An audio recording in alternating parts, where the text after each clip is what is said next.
Welcome to this edition of Drugs, Crime, and Politics. My name is Dean Becker. My associate here, Mr. Clayton Jones, activist extraordinaire, is with us as well.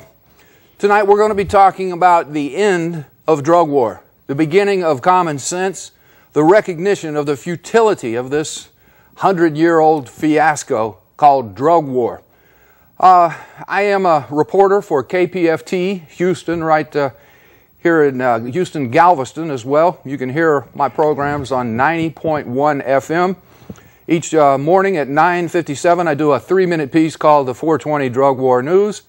And each Sunday at 6:30 to 7:30, I do 2 half-hour shows, Cultural Baggage and Century of Lies. This coming week, my guest will be Froma Harop. She is a nationally known syndicated columnist, and we have interviewed over the 8 years now that we've been on air judges, congressmen, scientists, doctors, lawyers, authors, prisoners, patients, providers, and many others whose time and experience has given them acumen in regards to this subject of drug war.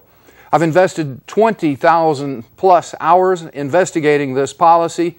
I've come to the conclusion that it has no basis in reality. It has no reason to exist. There is insufficient medical, scientific, religious, any type of dogma to justify this policy. Consider, tobacco, the world's most addictive drug, is legal. It's sold in millions of stores across America alone. It kills 400,000 U.S. citizens each year. Obesity is rampant. It kills 300,000 people each year. When doctors and pharmacists mess up our prescriptions, that kills over 100,000 people each year. When the hospital gives you an infection, over 100,000 people die from infections that they get at hospitals each year. We have fooled ourselves by believing this drug war has some reason to exist. Aspirin and Tylenol kill about 17,000 people per year, and all hard drugs, heroin, methamphetamine, cocaine, kill about 4,000 to 6,000 people per year.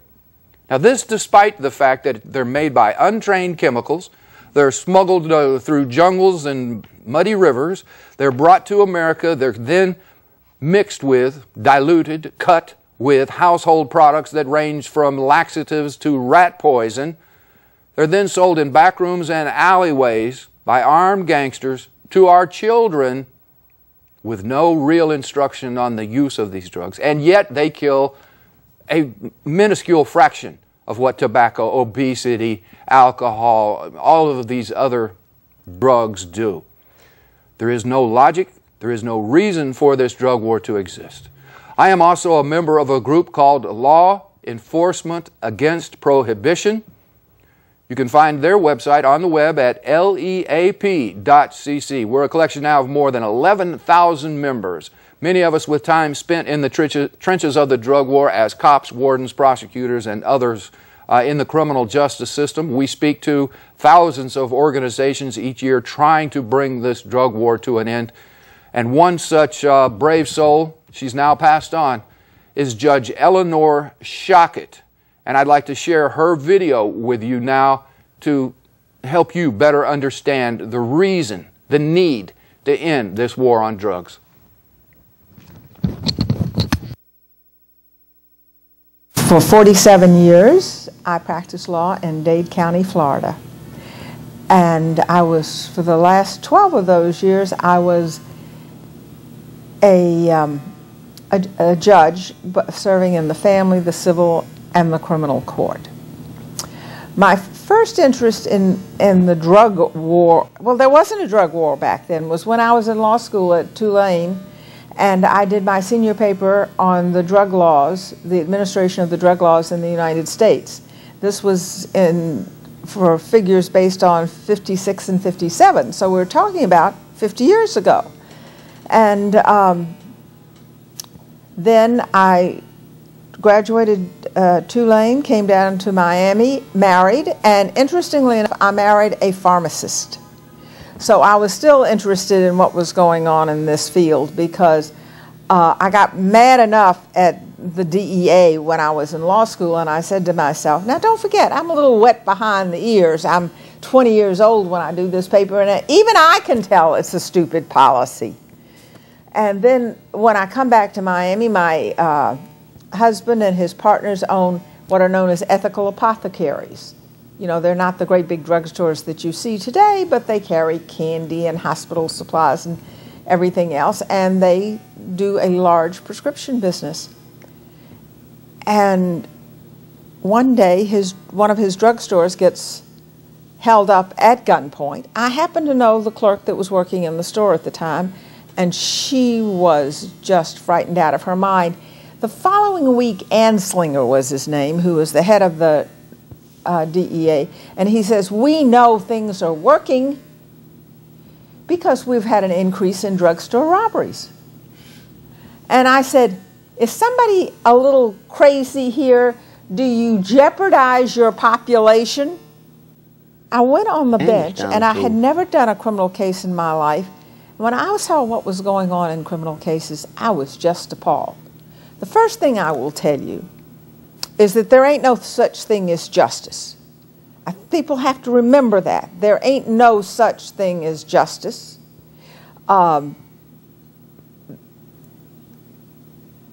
There's so much bigotry and prejudice in the enforcement of the drug laws. I'll give you a perfect example. They come into my courtroom one morning. Now remember, I hadn't done any criminal cases. And I said, well, what is this man charged with? He looks like death warmed over, first of all, I should tell you. And he's charged with possession of cocaine. So I said, how much cocaine? Well, you know, a kilo or this, you know, it's a gram or whatever. I said, how much is that? I mean, I'm not metric. Is it a teaspoon or a half a teaspoon or whatever? Well, Judge, it's a residual. A residual of what? A residual of a crack pipe. Well, how much is that? So he pulls out a crack pipe. And how did I know what a crack pipe was? And I look at him, and you say, you're charging this man who looks like death warmed over with possession of cocaine, of what was inside this little pipe? And I looked at him and I said, don't you have anything better to do? Because I surely do. You don't put sick people in jail. You get them treatment. And we never did.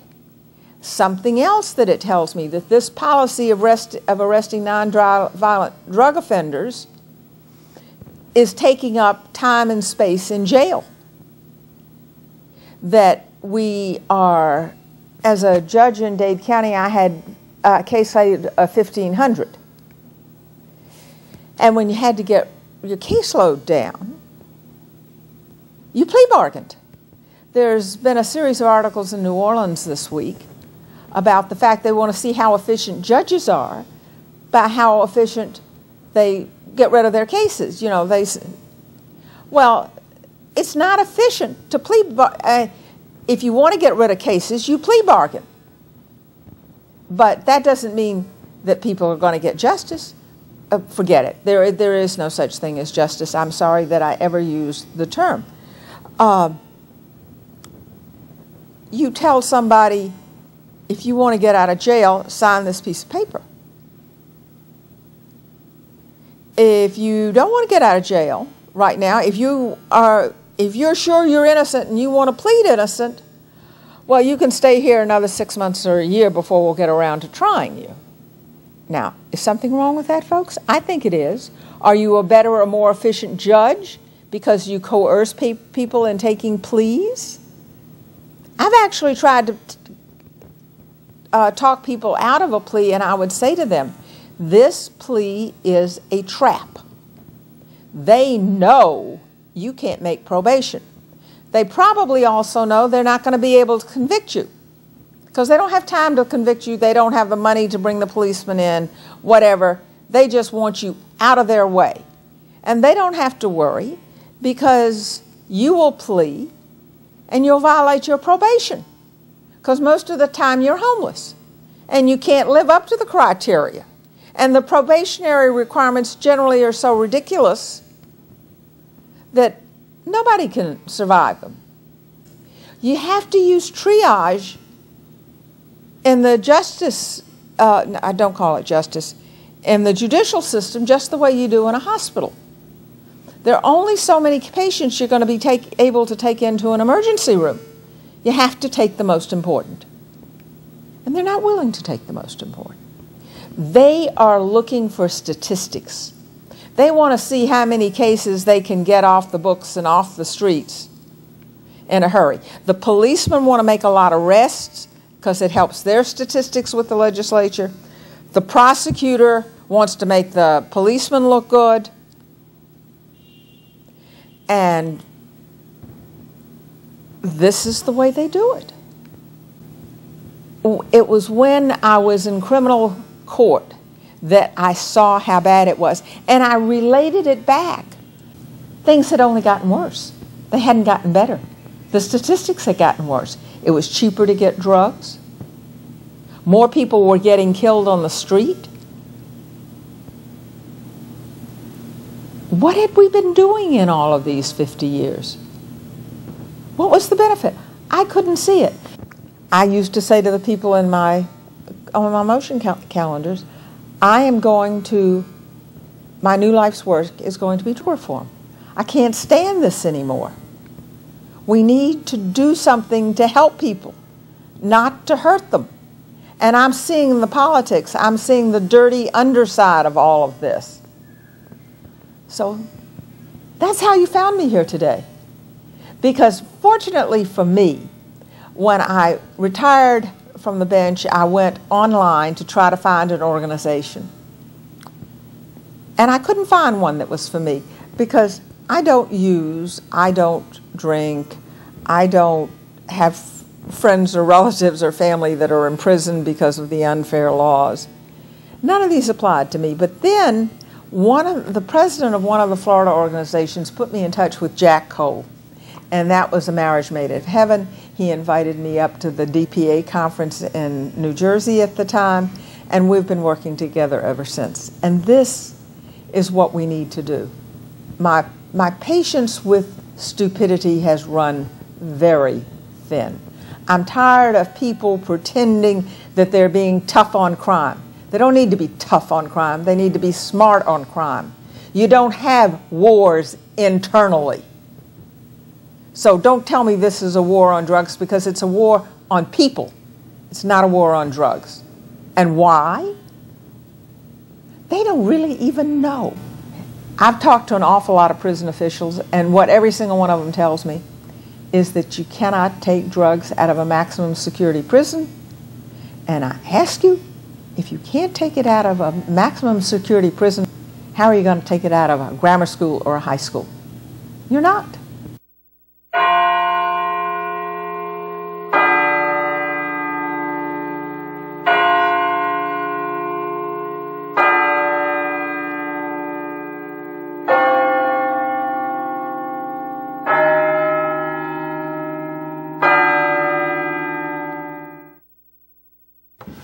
That was Judge Eleanor Schockett.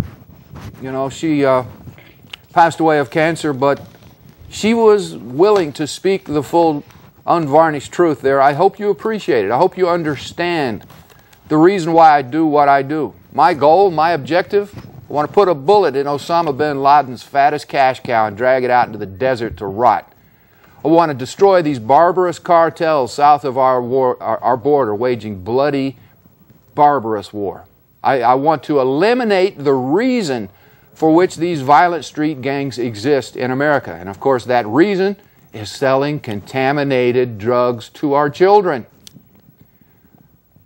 I want to save about $50 billion a year by taxing, regulating, and actually controlling these so-called controlled substances for the use of adults. I want it available at Walgreens at 1/10 of 1 cent of the price it currently is now. It really boils down to this, my friends. Do you believe in the drug war? Do you believe that it's going to succeed? Do you think it's ever accomplished any of its stated goals? If you do, please pick up the phone and give us a call. I'd love to hear from you. And if you don't, all the more important that you pick up that phone and you give us a call. It really boils down to this. I chased cops and district attorneys and prosecutors nationwide, the drug czar in particular. There is not one of these people who is willing to spend 15 minutes on this program or on any of my radio shows clarifying the need, the reason for this drug war to exist. There is no reason, no justification. 37 million people have been arrested. We've invested, quote, invested more than $1 trillion in trying to stop the flow. But over that same 100-year time frame, we've purchased more than $10 trillion of illegal drugs from the cartels, the terrorists, the gangs, the street corner vendors selling the contaminated crap to our kids. It makes no sense, none whatsoever. I'd like to go ahead and share with you a video that was produced here in Houston. It's a song called Eternal War. It's got some local musicians, some pretty good quasi-Pink Floyd talent in it. And I think it sums it up as well. And we'll be back in just a few minutes. Please think about giving us a call. Let's talk about how you and me and Clay and all of us work together to bring this drug war to an end.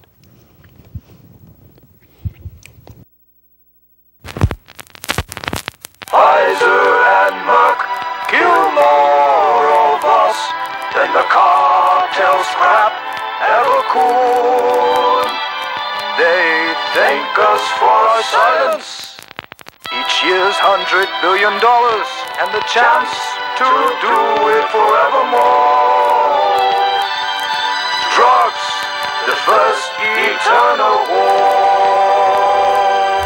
Cut me loose, set me free.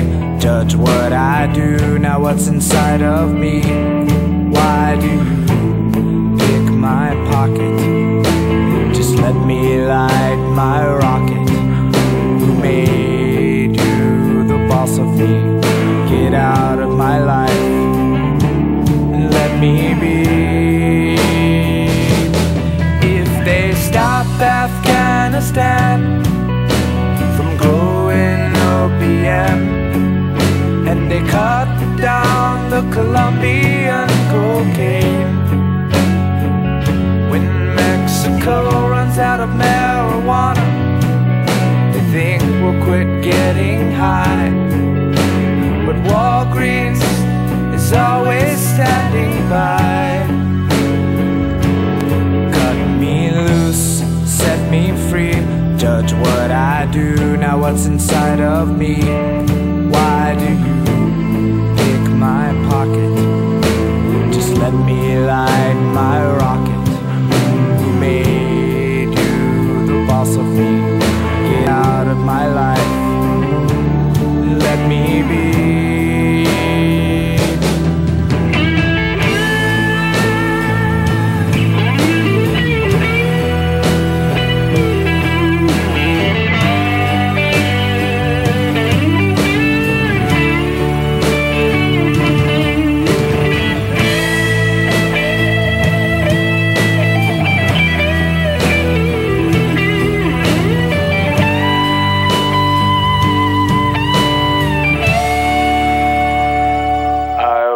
Just Peasants in the field, let's stand for truth or forever kneel.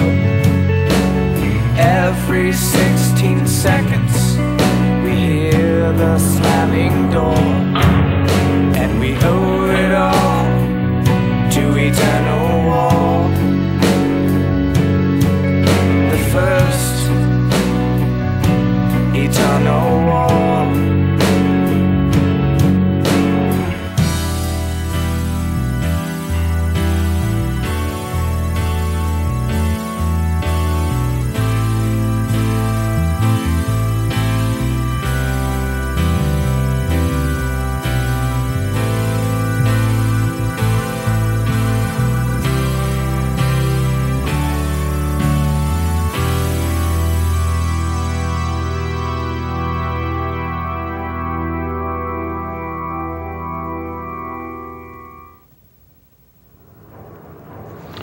Okay, I hope this begins to clarify for you.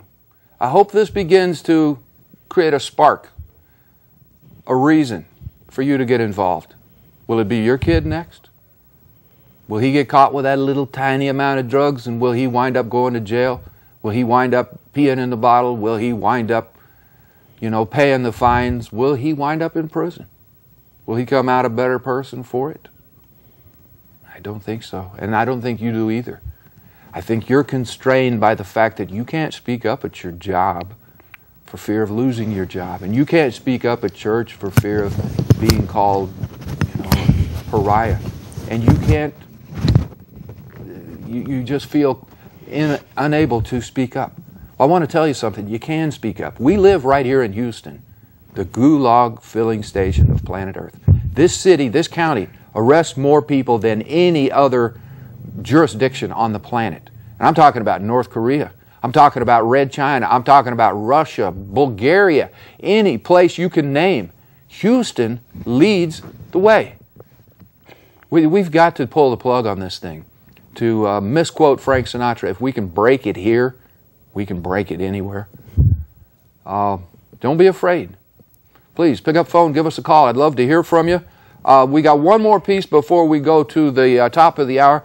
When we come back, we're going to be talking with Mr. Clayton Jones, and I'm sorry, Clay, Oh, that's perfectly fine. There's to things hold that this. need to be said. This is O'Shaughnessy's. It is as you can see, a bulky newspaper. It's put out. It's the Journal of Cannabis in Clinical Practice. I'm looking at the summer 2009 edition. Lab starts testing cannabinoids. High CBD strains identified. Iraq vet uses cannabis for post-traumatic stress disorder. Grateful Nation sends him to jail. Did you know that in Israel, marijuana is used for PST? Well, and A whole country. in Canada, they actually grow it and provide it for their patients. This is America. This is the place where the drug war went bad. As I said, the United States leads the world in its incarceration rate. Texas pretty much leads the world. It's always a battle between California and Louisiana per capita. But Houston exactly leads the world, by far. And we have been led to believe that this is all going to do some good. Houston is the world's largest drug distribution hub, I guess outside of Mexico itself. But this is where the bulk of it goes before it goes to Atlanta and St. Louis and Denver.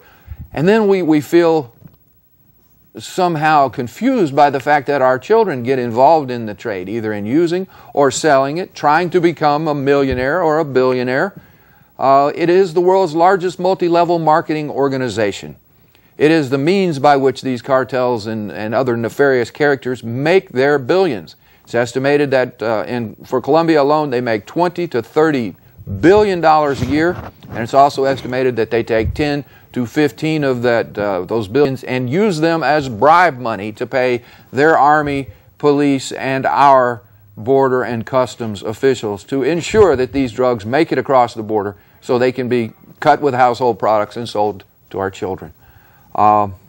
It's just plain crazy. Now, the thing about it is so what are we going to do? What are we going to do? Drugs are legal. What's going to happen? Well, I'll tell you, the first thing that would happen is that people would have to have a good talk with their kids. A real talk, not the dare talk that says, just say no, because it's like sex education. A lot of kids are not going to be able to say no, and they need to know the truth, and they need to know how to protect themselves. So I guess the point is we're going to have that talk. And recently on the Century of Lies radio show here at KPFT Houston, I got a chance to speak with Dr. Joel Hochman. He's head of the American Pain Doctors Association. And he had some good advice, both for the children and the parents. And let's go ahead and roll that piece now. The failure of drug war is glaringly obvious to judges, cops, wardens, prosecutors, and millions more now calling for decriminalization, legalization, the end of prohibition. Let us investigate the century of lies. I put together this guidance, for overdose victims and for their parents. I felt that it was really important, instead of being hysterical, let's get rid of drugs and find the manufacturers and not let doctors prescribe and send doctors to prison who prescribe the medication that my kid stole out of my medicine cabinet and then killed himself. I thought that it would be important to give some kind of rational guidance to both drug potential overdosers and their parents. And I put that together. The idea came to me from talking to Dr. Throckmorton, who said, look, he certainly understood it was not rational to make public policy on the basis of the behavior of drug abusers. But on the other hand, he had a 13-year-old and he was concerned about his own child. And said, okay, Douglas, let me see what I can come up for you, and this is what I came up with, and sent it to him. So this is my guidance for would-be overdose victims if you are considering using a drug to change your mood, to get high, because your friends are doing it, in combination with other mind-altering substances, particularly alcohol, to cope with stress, to escape in a party situation, alone with potential help unavailable, for the first time and you are unfamiliar with this drug, or at a dose higher than you are used to, or you don't know how strong it is, when you have health issues that might affect your breathing or your ability to metabolize the drug, and for opiates you don't know about naloxone and it's not available anyway, then the possibility that you may kill yourself is very high. Proceed at your own risk and do not blame the drug. You took it didn't take you. Relax. If you kill yourself, your parents will blame the drug, not you, and they will think about you every day for the rest of their lives. And for the parents, my advice, rational advice I think, is as follows. Do not pretend that your child will never be involved in drugs. Assume that drugs are everywhere and will always be available. Supply-side strategies have never succeeded and will never succeed.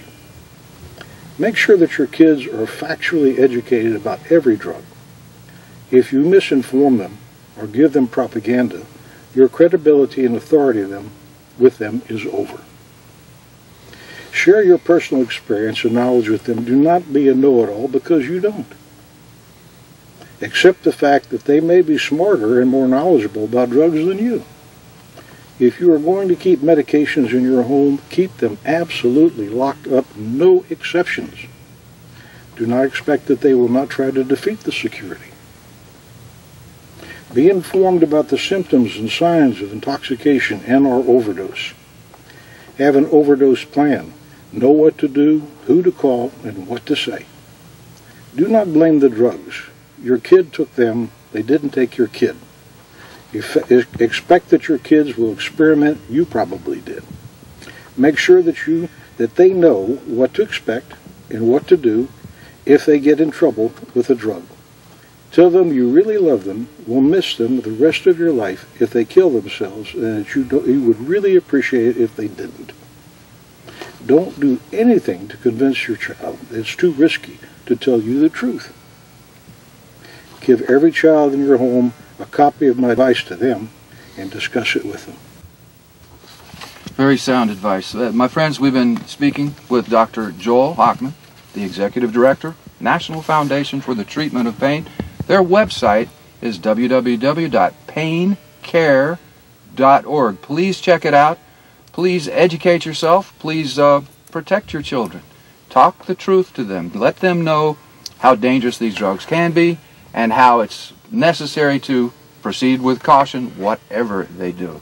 Dr. Hochman, thank you so much for being with us. We got just a couple little segments I want to share with the audience, and we're going to bring you back before the summer's over. There's much more we need to talk about. Thank you, Dean. It's been a pleasure. All right, sir. For the Drug Truth Network, this is Dean Becker asking you to examine our policy of drug prohibition, the century of lies. The show produced at the Pacifica Studios of KPFT, Houston. All right, we're back. My name is Dean Becker. I have with me Mr. Clayton Jones, activist extraordinaire, and we're talking about the end of drug war. Now, you know, I talk about the end of drug war as looking at marijuana, but I also talk about the end of the war on cocaine, the end of the war on heroin, methamphetamine, all of these drugs that are certainly less dangerous than alcohol, especially if you know what's in the bag, so you don't overdose yourself with a hot shot. That's the common term used when people kill themselves with these drugs because they just don't know what it is they're putting into their body. The segment you just saw with Joel Hochman was filmed at KPFT Houston, my radio station, 90.1 FM, where you can tune in Monday through Friday at 9:57 a.m. to hear the 420 Drug War News, and Sundays from 6:30 to 7:30 to hear Cultural Baggage and Century of Lies. My guest this coming week will be Froma Harop. She is a nationally syndicated columnist. And the following week, we will have Mr. Fred Gardner. He's the editor of the O'Shaughnessy's newspaper, the Journal of Cannabis in Clinical Practice. And we'll be talking about this much more when we come back with Mr. Clayton Jones, because the need to end the drug war is obvious, but nowhere is it more obvious and glaring than it is in regards to marijuana and medical marijuana. And that's what we're going to talk about when we come back. Please stay tuned.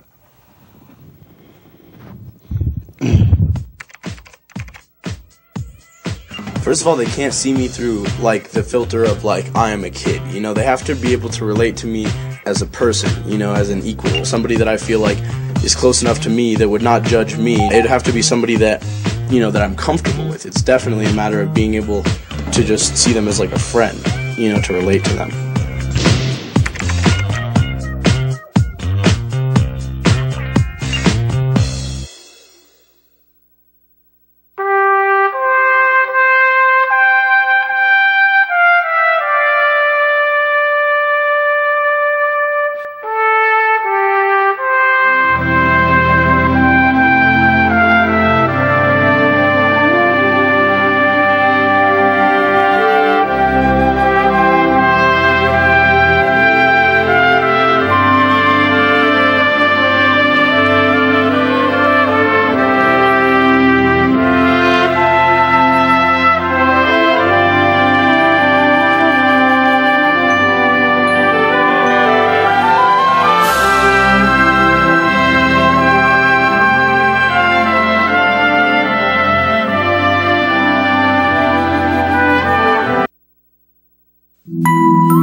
All right, my friends, you are back with us here on Drugs, Crime, and Politics. My name is Dean Becker. I have with me here at the table Mr. Clayton Jones.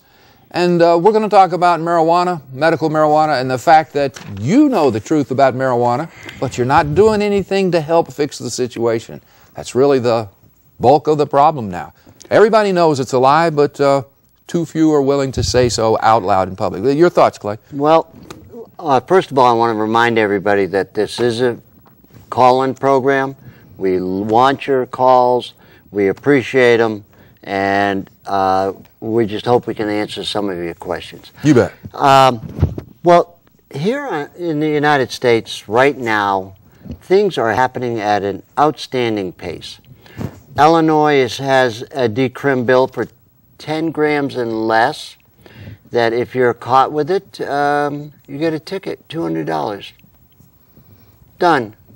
The Pharmacy Board of Des Moines, Iowa, is setting up a hearing. They have 4 of them, and they want the science on marijuana. Maybe we should send them O'Shaughnessy's. I think we should send them a whole ream of these. Let's see, what else is happening? Washington, D.C. has finally allowed needle exchange. Right. And they're going to get rid of the bar, or they're talking about getting rid of the bar amendment. Bob Barr had this amendment that Washington, D.C. voters, 67%, I think it was, voted for medical marijuana. Right. And the Congress says, oh, no, you can't do that. And they put forward this amendment which forbid them from doing it. It was called the Barr Amendment. Bob Barr is no longer in Congress. In fact, he's now working for the Marijuana Policy Project, and he's trying to overturn the Barr Amendment himself. because he knows the truth now. Man, don't any of these people realize when they're in office and they can actually get something done, that is the time to speak up? Well, too often for members of law enforcement against prohibition, they wait until they retire as well before they begin to speak up. Though there have been several instances, including a Texas warden who joined law enforcement against prohibition while he was still warden at the Holiday Unit up near Huntsville. So it just takes a little courage. It's like I said, there's nobody on the other side, no drug warrior, no drug czar, no prosecutor, no cop who's willing to defend this policy for 5 minutes because it has no cohesiveness. There's no reason. What does it do? It fills prisons. It it ensures sales of handcuffs and bullets and guns and whatever else, but it doesn't do anything to benefit society, and believe me, it doesn't do anything to protect your children from the scourge of drugs, the world's largest multi-level marketing organization. If anything, it is very harmful to young children. In California, where they have medical marijuana, use by school-aged children has declined. Right. In Amsterdam, it has declined. In Portugal, who has done the drug experiment back in 2000 of decriminalizing all personal use amounts of drugs. Well, they have less drug abuse now when it's been legal for 8-9 years. It's hard to feel you're doing a rebellious act when it's, especially in regards to medical marijuana, when it's grandma's medicine. It just doesn't have that aura of, rebel without having a good time. No. Well, I wanted to talk about this. This is O'Shaughnessy's. This is put together, it's the Journal of Cannabis, Marijuana in Clinical Practice. And it's about 40 pages. Here's the selected contents. Lab begins testing for mold potency. High CBD strain will be available. CBD, a treatment for breast cancer? National Library of Medicine acquires Dr. Todd Mickeria's archives. He's one of the pioneers, and he passed on a couple of years back. National Library of Medicine. Practice updates from various doctors. Cannabis for Autism Spectrum Disorder. Cannabinoids and Cancer by Dr. Donald Abrams and Manuel Guzman out of Spain, who was one of those who determined that after suffering a head injury or a stroke, that a dose of marijuana would help prevent brain swelling, would help prevent long-term damage. Tashkin reiterates, Dr. Donald Tashkin works for the National Institute on Drug Abuse. Smoking cannabis does not cause cancer of lung or upper airwaves. It just goes on and on. But the point of it is, the people who say this drug war needs to exist, they say it needs to continue, they get their mortgage payments met by believing that. They claim there is no scientific evidence, that no medical association is in support of this, and it's an outright lie. There are over 120 major medical organizations who have come out in support of medical marijuana. The drug czar, it's in his contract, is required to lie and deceive and to move the discussion away from the word legalization. It is a lie. It has no basis in reality. It's just crazy. I want to know one thing. President Obama kind of hinted and promised that we were going to get this marijuana thing normalized, and we got nothing yet. They have at least decreased because... No, he's got a drug czar that is right back to where they've been in the past. Well, we've gotten nothing. The drug czar says, just like the president, legalization is not in my vocabulary. And that's just... it's saying they stand in eternal support of these cartels down in Mexico. It's saying they want criminals to sell contaminated drugs to your children. It's saying they won't look at reality or the science. I like much of what I see in Obama, and I'm beginning to dislike much of what I see in Obama. He used marijuana, said he inhaled, that was the point. He enjoyed it. He snorted cocaine and enjoyed it. And since he's been president, almost 1 million Americans have been arrested and put in jail for doing the very same thing he did. That's not right. I don't know how else to say it other than, you know, it's hypocrisy writ large. And what we have to do is write large ourselves. You can call your congressman, you can email them, but it's best if you go visit them and just let them know that you know the truth, and you know that they know the truth, and it's time to stop this silliness, to pull the plug on this madness. And there's one thing that you should bring up. If you're going to see your House of Representatives here in Texas, 2 weeks or 1 week before legislation closed, Debbie Riddle, a representative from Waco, I believe, she put in a bill that said that if you get caught with marijuana and you have a minor in the house, $500 fine and a year in jail. Now, each and every person should call their House of Representatives person, whoever it is, and give them hell for voting that, affirming that vote in the House. It went unanimous, which says that our representatives are not representative of the people they're supposed to represent. It's 83% feel that marijuana should be normalized. It almost goes as far as the situation where I've heard this story repeated numerous times where, say, a youngster, a 14-year-old, is living with his grandparents in federal public housing, and he gets caught out on the street with a joint or sharing a joint with friends, and suddenly the kid is arrested, and grandma is forced out onto the streets, never to receive public housing again. Well, that happened a few months back in Washington, D.C., except it wasn't grandma, it was great-grandma and great-grandpa. They were in their late 80s, and they were evicted from public housing because their great-great-grandson said he lived there. Yeah. And hadn't been there for months. Yeah. And the point of it is, these laws, we talked about incrementalism. Over 100 years, the law started out as just kind of mild, well, I won't say mild, because the first guy busted for marijuana actually had to serve 2 years in the federal pen, now that I think about it. But it's gotten worse over the years until they now make it to where, for minor amounts, and I'm talking about, you know, a bag, people can go to prison for 20 years. The laws were written to go after the kingpins. The kingpins would throw that bag in the river because it wouldn't matter to them.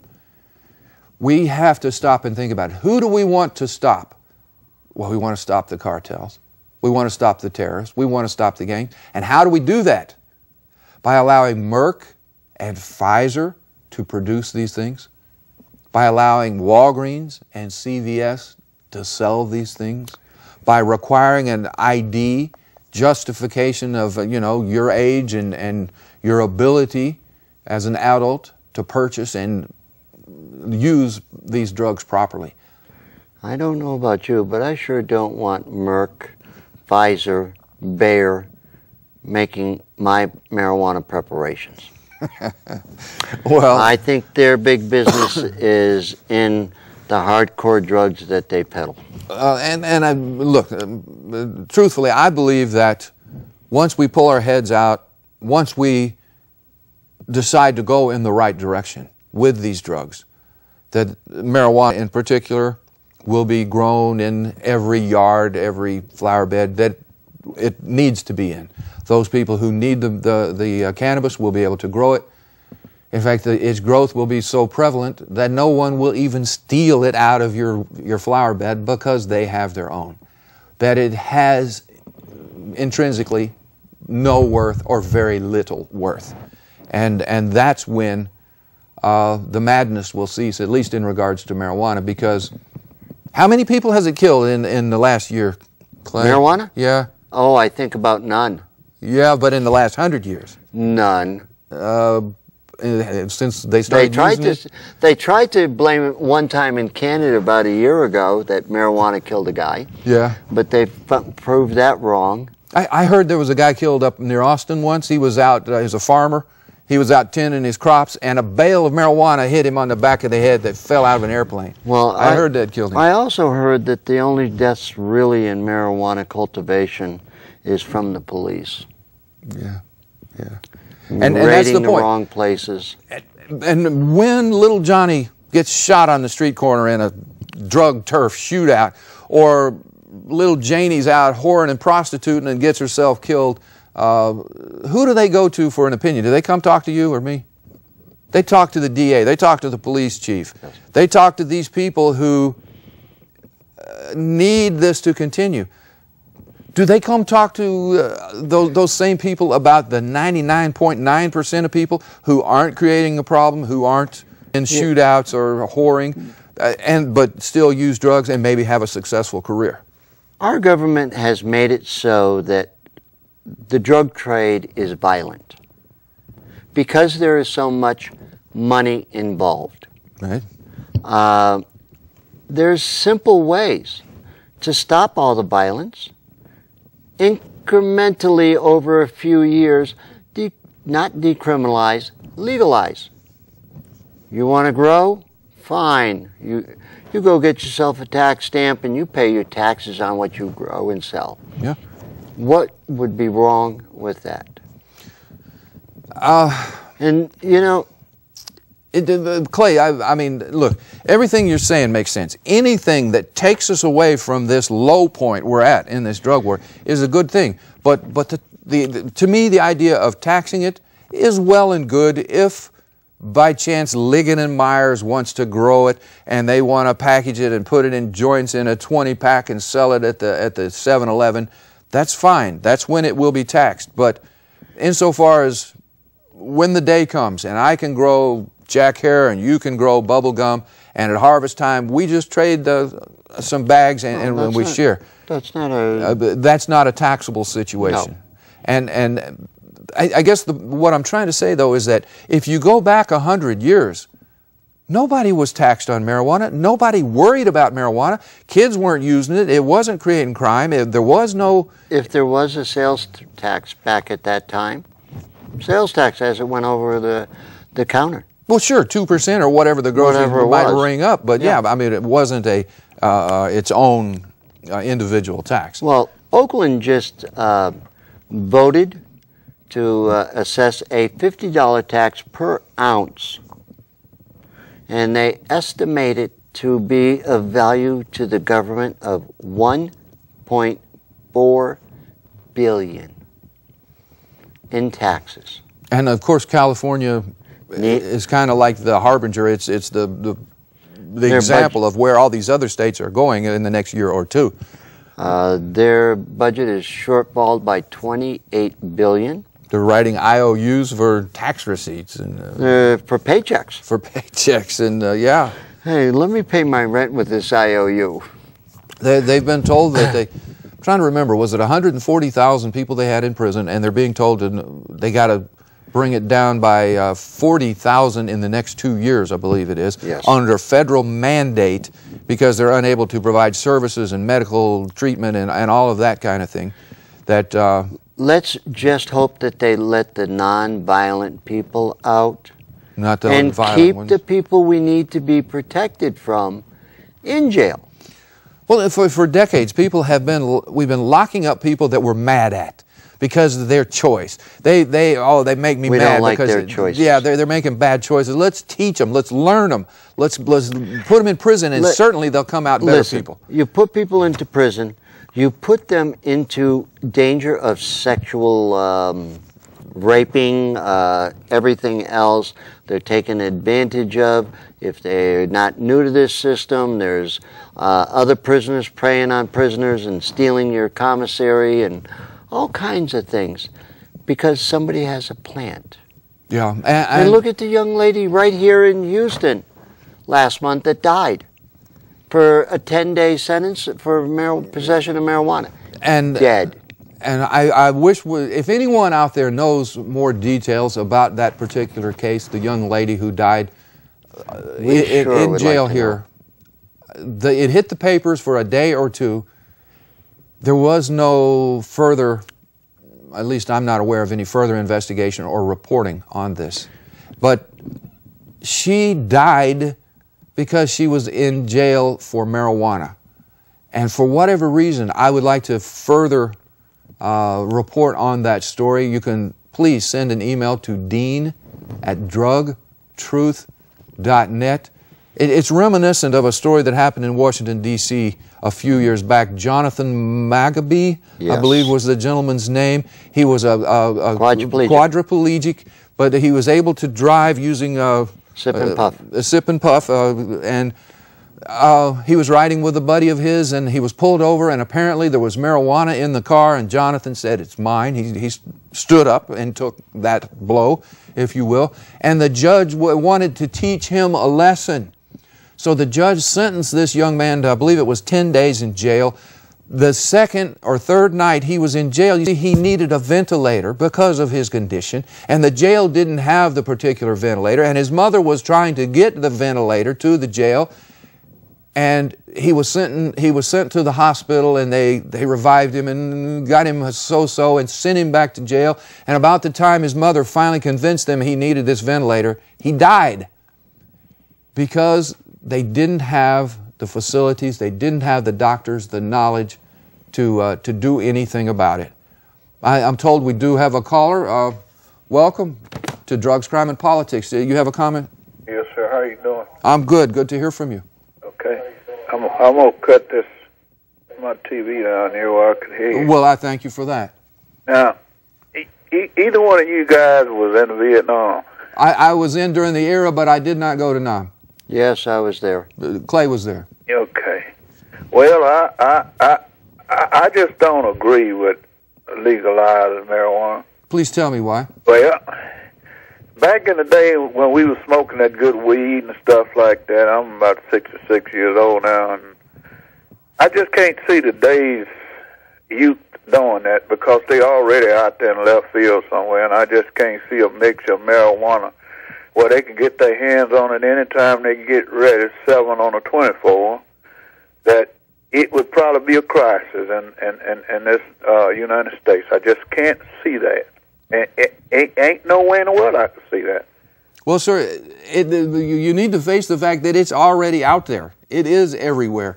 Houston, you can get a pound of decent grade Mexican here in Houston for $500. It is out there. Yeah, but it's out there, but it's not in it anytime you want it.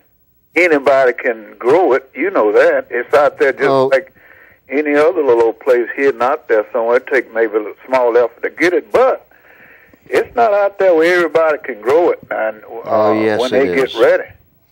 And I liked it then, and it's precious and all that. Matter of fact, I got a shirt on just like that little guy sitting over with that cap on. Mine is black and got prints in there. And I admire your shirt, sir.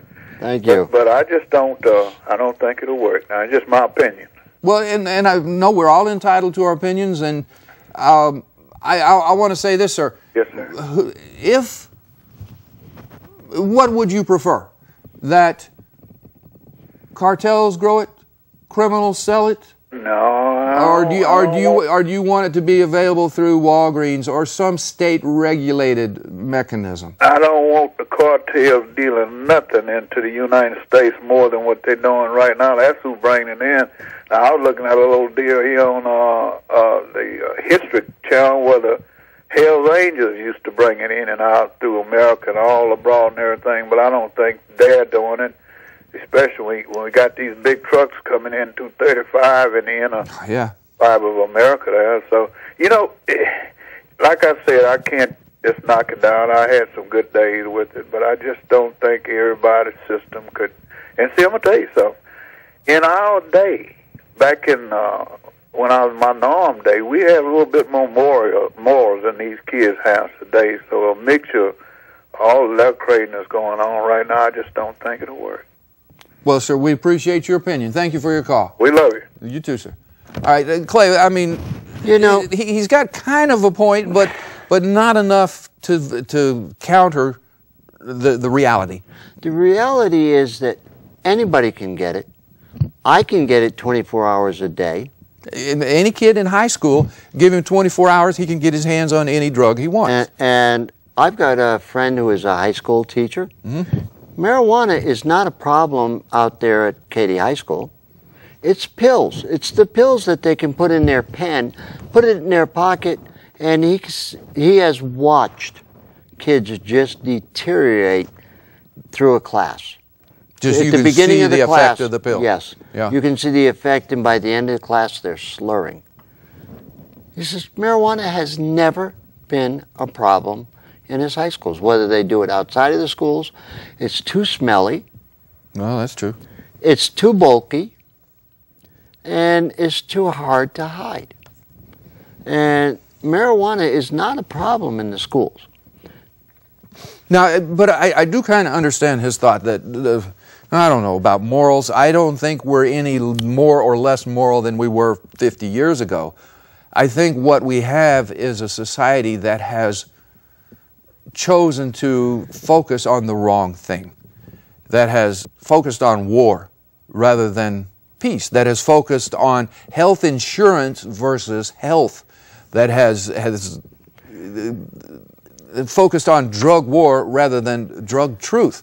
And that's the whole point. We've been fooled. When aspirin and Tylenol kill more than all the hard drugs, when tobacco kills 100 times more, what are we really wanting out of this drug war? What are we wanting from our kids? It's a money maker for the government. Yeah. If you have somebody on probation, parole, they're paying into the system. It looks like we got just a couple minutes left here, and I want to kind of wrap this up with a couple of thoughts. One, my name is Dean Becker. This is our good friend Clayton, and we want to help you. We want to help your kids. We want to make it where your kids have a harder time getting their hands on these drugs because they're actually taxed and controlled by state entities. The Controlled Substances Act is a joke. It is not controlling anything.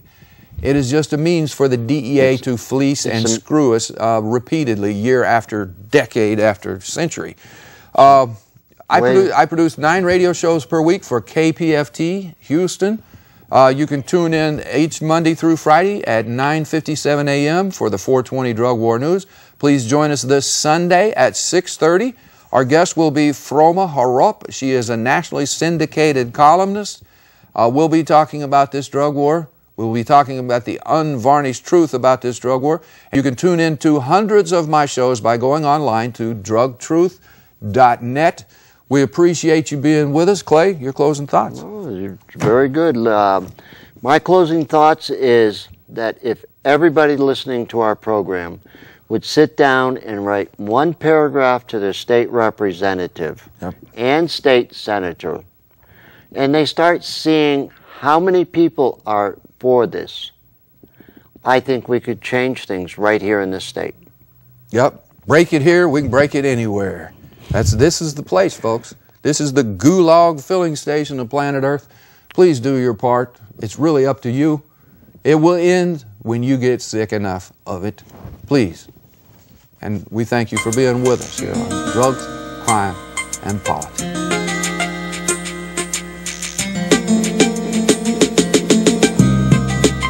Our present policy of drug prohibition is hopeless. It is hopeless. It will never get better. Literally, victory today is being defined as slowing down the pace of defeat. We ought to listen to science and medicine when it comes to whether marijuana or any other substance has a medical benefit. The fact that marijuana is a less dangerous drug.